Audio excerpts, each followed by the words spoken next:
तर नमस्कार मंडळी, मी आहे तुमची स्वरा. आज मी आले होते सांगलीच्या श्री गणपती पंचायतन मंदिराला. सांगली शहरात मध्यभागी आणि कृष्णा नदीच्या तीरावर वसलेले हे मंदिर सांगलीचे आराध्य दैवत मानले जाते. या मंदिराची उभारणी पटवर्धन संस्थाचे अधिपती श्रीमंत चिंतामणीराव पटवर्धन यांनी 19व्या शतकात केली. मंदिराचे बांधकाम काळ्या दगडात असून याची भव्यता आणि कोरीव कलाकुसर पाहण्यासारखी आहे.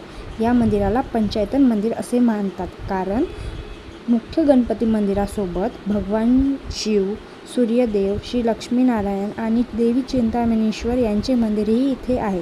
त्यामुळे हे मंदिर धार्मिक वास्तुशास्त्रीय दृष्टिकोनातून अत्यंत महत्त्वाचे आहे. या मंदिराचे दर्शन घेतले आणि मी आता परतीचा प्रवास करायचा म्हणून निघाले नांदेडला. तर तुम्ही बघू शकता मला ट्रॅव्हल्स यावेळेस चांगली भेटली होती आणि परत नांदेडला निघाले. खूप साऱ्या आठवणी, खूप सारे एक्सपिरियन्स सोबत घेऊन निघाले होते.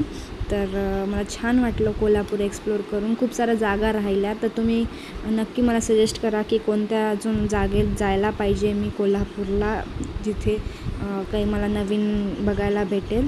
आणि फायनली मी पोचले नांदेडला आणि घरी मला तेव्हा आल्या भेटली ही जुली, माझी क्यूट फ्रेंड. आणि आजच्या व्लॉगमध्ये एवढंच. भेटूया पुढच्या व्लॉगमध्ये. Bye bye.